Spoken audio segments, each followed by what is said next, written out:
7ನೆಯ ಅಧ್ಯಾಯ. ಮಾನವ ಸಂಪ್ರದಾಯಕ್ಕಿಂತ ದೈವಾಜ್ಞೆ ಶ್ರೇಷ್ಠ. ಒಮ್ಮೆ ಫರಿಸಾಯರು ಮತ್ತು ಜೆರುಸಲೇಮಿನಿಂದ ಕೆಲವು ಮಂದಿ ಧರ್ಮಶಾಸ್ತ್ರಿಗಳು ಯೇಸುಸ್ವಾಮಿಯ ಬಳಿಗೆ ಬಂದು ಸೇರಿದರು. ಯೇಸುವಿನ ಶಿಷ್ಯರಲ್ಲಿ ಕೆಲವರು ಅಶುದ್ಧ ಕೈಗಳಿಂದ, ಅಂದರೆ ಶುದ್ಧಾಚಾರಕ್ಕೆ ಅನುಗುಣವಾಗಿ ಕೈ ತೊಳೆದುಕೊಳ್ಳದೆ ಊಟ ಮಾಡುವುದನ್ನು ಅವರು ನೋಡಿದರು. ಫರಿಸಾಯರು ಇತರ ಯಹೂದ್ಯರಂತೆ ಕೈಗಳನ್ನು ವಿಧಿಬದ್ಧವಾಗಿ ತೊಳೆಯದೆ ಊಟ ಮಾಡುವುದಿಲ್ಲ. ಇದು ಅವರ ಪೂರ್ವಜರಿಂದ ಬಂದ ಸಂಪ್ರದಾಯ. ಪೇಟೆ ಬೀದಿಗಳಿಗೆ ಹೋಗಿ ಬಂದರೆ ಸ್ನಾನ ಮಾಡಿಯೇ ಊಟ ಮಾಡುವುದು. ತಂಬಿಗೆ, ಚೆಂಬು, ತಪ್ಪಲೆಗಳನ್ನು ಸೂತ್ರಬದ್ಧವಾಗಿ ತೊಳೆಯುವುದು, ಇವೇ ಮೊದಲಾದ ಅನೇಕ ಆಚಾರಗಳು ಅವರಲ್ಲಿ ರೂಢಿಯಲ್ಲಿದ್ದವು. ಆದುದರಿಂದ ಫರಿಸಾಯರು ಧರ್ಮಶಾಸ್ತ್ರಿಗಳು, ನಿನ್ನ ಶಿಷ್ಯರು ಪೂರ್ವಜರಿಂದ ಬಂದ ಆಚಾರಗಳನ್ನೇಕೆ ಅನುಸರಿಸುವುದಿಲ್ಲ? ಅಶುದ್ಧವಾದ ಕೈಗಳಿಂದಲೇ ಅವರು ಊಟ ಮಾಡುತ್ತಿದ್ದಾರಲ್ಲ ಎಂದು ಯೇಸುವನ್ನು ಕೇಳಿದರು.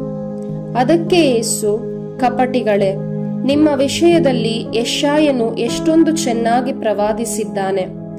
ಬರಿಯ ಮಾತಿನ ಮನ್ನಣೆಯನ್ನೀಯುತ್ತಾ, ಹೃದಯವನ್ನು ದೂರವಿರಿಸುತ್ತಾ, ನರಕಲ್ಪಿತ ಕಟ್ಟಳೆಗಳನ್ನೇ ದೇವವಾಕ್ಯವೆಂದು ಉಪದೇಶಿಸುತ್ತಾ, ಈ ಜನರೆನಗೆ ಮಾಡುವ ಆರಾಧನೆ ವ್ಯರ್ಥ ಎಂದರು ದೇವರು.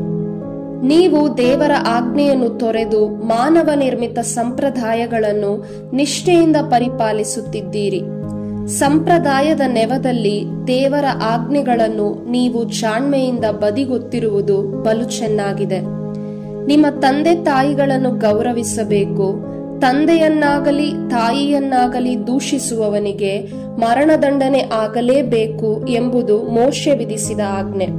ನೀವಾದರೋ ಒಬ್ಬನು ತನ್ನ ತಂದೆಗೆ ಅಥವಾ ತಾಯಿಗೆ, ನನ್ನಿಂದ ನಿಮಗೆ ಸಲ್ಲತಕ್ಕದ್ದು ಕೋರ್ಬಾನ್ ಎಂದರೆ ದೇವರಿಗೆ ಮುಡಿಪು ಎಂದು ಹೇಳಿಬಿಟ್ಟರೆ ಸಾಕು. ಮುಂದೆ ಅವನು ತನ್ನ ತಂದೆ ತಾಯಿಗಳಿಗೆ ಯಾವ ಸಹಾಯವನ್ನೂ ಮಾಡುವುದಕ್ಕೆ ನೀವು ಬಿಡುವುದಿಲ್ಲ. ಹೀಗೆ ನೀವು ಬೋಧಿಸುವ ಸಂಪ್ರದಾಯಗಳಿಂದ ದೇವರ ವಾಕ್ಯವನ್ನೇ ನಿರರ್ಥಕಗೊಳಿಸುತ್ತೀರಿ. ಇಂಥ ಕೃತ್ಯಗಳು ಇನ್ನೆಷ್ಟೋ ಎಂದರು. ಅಂತರಂಗ ಶುದ್ಧಿ. ಅನಂತರ ಯೇಸುಸ್ವಾಮಿ ಜನರ ಗುಂಪನ್ನು ತಮ್ಮ ಬಳಿಗೆ ಕರೆದು, ನಾನು ಹೇಳುವುದನ್ನು ನೀವೆಲ್ಲರೂ ಕೇಳಿ ಗ್ರಹಿಸಿಕೊಳ್ಳಿ. ಹೊರಗಿನಿಂದ ಮನುಷ್ಯನ ಒಳಗೆ ಹೋಗುವ ಯಾವುದೂ ಅವನನ್ನು ಕಲುಷಿತಗೊಳಿಸುವುದಿಲ್ಲ. ಮನುಷ್ಯನ ಅಂತರಂಗದಿಂದ ಹೊರಬರುವಂತಹುದೇ ಅವನನ್ನು ಕಲುಷಿತಗೊಳಿಸುತ್ತದೆ. ಕೇಳುವುದಕ್ಕೆ ಕಿವಿಯುಳ್ಳವನು ಕೇಳಲಿ ಎಂದರು. ಯೇಸು ಜನರ ಗುಂಪನ್ನು ಬಿಟ್ಟು ಮನೆ ಸೇರಿದ ಬಳಿಕ ಶಿಷ್ಯರು ಅವರ ಬಳಿಗೆ ಬಂದು ಆ ಸಾಮರ್ಥ್ಯ ಅರ್ಥವೇನೆಂದು ಕೇಳಿದರು. ಅದಕ್ಕೆ ಅವರು, ನೀವು ಕೂಡ ಮಂದಮತಿಗಳೋ? ನಿಮಗೂ ಇದು ಅರ್ಥವಾಗದೋ? ಹೊರಗಿನಿಂದ ಮನುಷ್ಯನ ಒಳಕ್ಕೆ ಹೋಗುವ ಯಾವುದೂ ಅವನನ್ನು ಕಲುಷಿತಗೊಳಿಸುವುದಿಲ್ಲ. ಅವನು ತಿಂದದ್ದು ಅವನ ಹೃದಯವನ್ನು ಹೊಕ್ಕದೆ ಹೊಟ್ಟೆಯನ್ನು ಮಾತ್ರ ಸೇರಿ ಬಳಿಕ ದೇಹದಿಂದ ವಿಸರ್ಜಿತವಾಗುತ್ತದೆ. ಹೀಗೆ ಆಹಾರ ಪದಾರ್ಥಗಳು ಯಾವುವೂ ಅಶುದ್ಧವಲ್ಲವೆಂದು ಯೇಸು ಸೂಚಿಸಿದರು. ಆದರೆ ಮನುಷ್ಯನ ಅಂತರಂಗದಿಂದ ಹೊರಹೊಮ್ಮುವ ಯೋಚನೆಗಳು ಅವನನ್ನು ಕಲುಷಿತಗೊಳಿಸುತ್ತವೆ. ಮಾನವನ ಹೃದಯಂತರಾಳದಿಂದ ದುರಾಲೋಚನೆ, ಅನೈತಿಕತೆ, ಕಳ್ಳತನ, ಕೊಲೆ, ವ್ಯಭಿಚಾರ, ಲೋಭ, ಕೆಡುಕುತನ, ಮೋಸ, ಬಂಡತನ, ಅಸೂಯೆ, ಅಪದೂರು, ಅಹಂಕಾರ, ಮೂರ್ಖತನ ಮೊದಲಾದವು ಹೊರಬರುತ್ತವೆ. ಈ ಎಲ್ಲಾ ಕೇಡುಗಳು ಮಾನವನ ಅಂತರಂಗದಿಂದಲೇ ಉದ್ಭವಿಸಿ ಅವನನ್ನು ಅಶುದ್ಧ ಮಾಡುತ್ತವೆ ಎಂದರು. ಅನ್ಯ ಸ್ತ್ರೀಯ ಅನನ್ಯ ವಿಶ್ವಾಸ.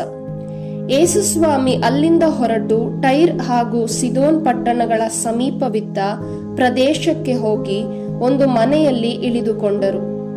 ತಾವು ಜನರ ಕಣ್ಣಿಗೆ ಬೀಳಬಾರದೆಂಬುದು ಅವರ ಇಚ್ಛೆಯಾಗಿದ್ದರೂ ಅದು ಸಾಧ್ಯವಾಗಲಿಲ್ಲ. ಹೊರನಾಡಾದ ಸಿರಿಯಾ ದೇಶದ ಫೆನಿಷಿಯಾ ಪ್ರಾಂತ್ಯಕ್ಕೆ ಸೇರಿದ ಗ್ರೀಕ್ ಮಹಿಳೆ ಒಬ್ಬಳು ಅವರ ವಿಷಯವನ್ನು ಕೇಳಿ ಒಡನೆ ಅಲ್ಲಿಗೆ ಬಂದು ಅವರ ಪಾದಕ್ಕೆರಗಿದಳು. ಆಕೆಯ ಚಿಕ್ಕ ಮಗಳಿಗೆ ದೆವ್ವ ಹಿಡಿದಿತ್ತು. ತನ್ನ ಮಗಳಿಂದ ಪಿಶಾಚಿಯನ್ನು ಹೊರಗಟ್ಟಬೇಕೆಂದು ಆಕೆ ಯೇಸುವನ್ನು ಬೇಡಿಕೊಂಡಳು. ಆದರೆ ಯೇಸು ಆಕೆಗೆ, ಮೊದಲು ಮಕ್ಕಳು ತಿಂದು ತೃಪ್ತಿ ಪಡೆಯಲಿ, ಮಕ್ಕಳ ಆಹಾರವನ್ನು ನಾಯಿಗಳಿಗೆ ಎಸೆಯುವುದು ಸರಿಯಲ್ಲ ಎಂದರು.